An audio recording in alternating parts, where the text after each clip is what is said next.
post-credit scenes that changed everything. Number 10. Cloverfield. At the end of Cloverfield, the 2008 monster movie directed by Matt Reeves, a bomb goes off in New York City. It kills our main characters, taking out the monster too. Or maybe not. At the very end of the credits, we hear a mysterious voice saying that what first sounds like help us. Maybe it's Rob and Beth begging for help. They've survived the explosion. Have they saved it? But has the monster as well? We don't know. But when this audio is reversed, it's actually pretty clear that the voice is saying it's still alive. Who's the person we're hearing? Who knows? This little bit is a clear indication that the monster was not actually destroyed by the bomb, leaving us with a step up for a potential sequel. Number 9. The Grey.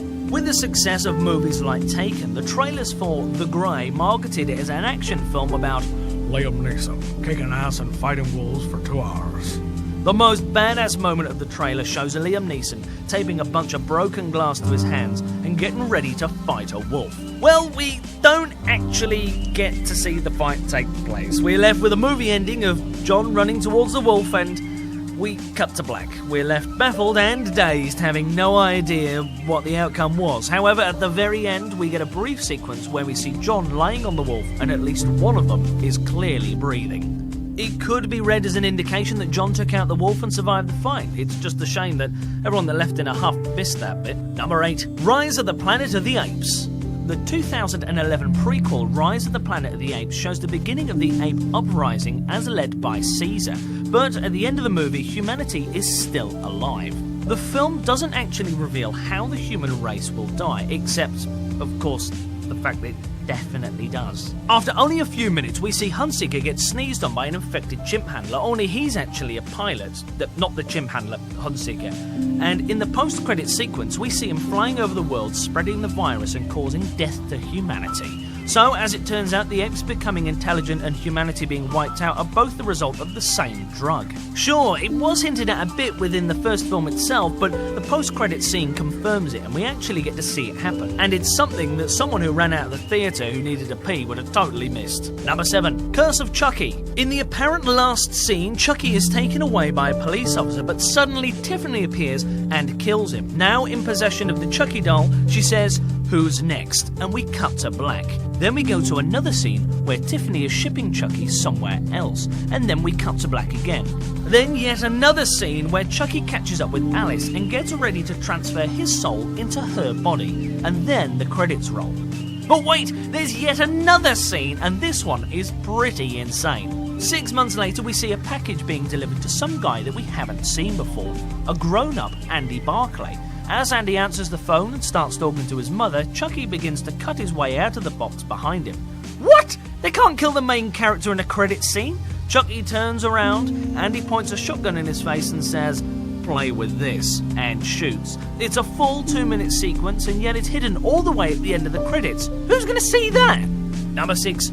Young Sherlock Holmes. A great and pretty enjoyable movie following Sherlock and Watson as teenagers. In a post-credits scene, it's revealed that Wraith is still alive. Just the fact that the villain didn't die is enough of a surprise, but there's much, much more to this. We see Wraith in a hotel, checking himself in under a new name, Moriarty. Yep, that's right. In this brief 20-second scene, it's revealed that the villain of the movie, who we previously thought was just some character who invented in the film, is actually the greatest Sherlock nemesis of all time. Number 5. Pirates of the Caribbean at World's End. The Pirates of the Caribbean franchise is actually bursting with post-credit scenes that should really be in the actual movie. It's pretty reasonable to assume that most people would have left after a nearly 3-hour film as soon as possible, and as soon as the credits began for definitely, especially as this was in 2007, before Marvel really made us aware of how important these scenes can actually be. However, if they did leave though, they missed seeing Will and Elizabeth reunite 10 years later, presumably with Will now free from the ship. Why wasn't this the actual ending of the movie? Who knows? There would have been a great ending. But if one were to watch through the series and not realise this scene is here, the franchise would have separated the two main characters from each other, only for them to disappear forever. Great ending, huh? Number 4. Fast 5. The Fast and Furious movies have had a lot of awesome and surprising end credit sequences. Fast and Furious 6 had a pretty good one where Jason Statham appears in a fun cameo and sets up the next movie. But the most shocking has got to be at the end of Fast 5. We get a scene at the end of Fast 5 credits that is absolutely 100% totally epic. Dwayne Johnson's character is handed a file concerning his team of drivers who hijacked a military convoy in Berlin. Despite not being interested, Monica tells him to keep looking. He opens up the file and oh my god, it's Letty. She is still alive. Do you believe in ghosts? It ends up being one of the biggest shocks of the film, yet one that the average moviegoer might have missed out thanks to a weak bladder. Number 3. Evil Dead. If you were annoyed that the Evil Dead remake didn't feature a Bruce Campbell cameo, you're massively mistaken and a bad moviegoer. Shame on you. During the credits themselves, we hear an audio of Professor Nobi talking about the discovery of the Naturum Demonto, or however you say it. Then, at the very end, we see a barely lit Ash who turns to the camera and says, "Groovy." This one can barely even be considered a seed, but it was enough to make all hardcore Evil Dead fans lose their minds. Number 2. Masters of the Universe. Revealing that a character didn't actually die happens quite a lot in these post-credit scenes. At the end of He-Man film Masters of the Universe, Skeletor is thrown into a pit of death because that's pretty much how every villain was defeated back then. Of course, he has very clearly been killed and couldn't have possibly survived that fall, right?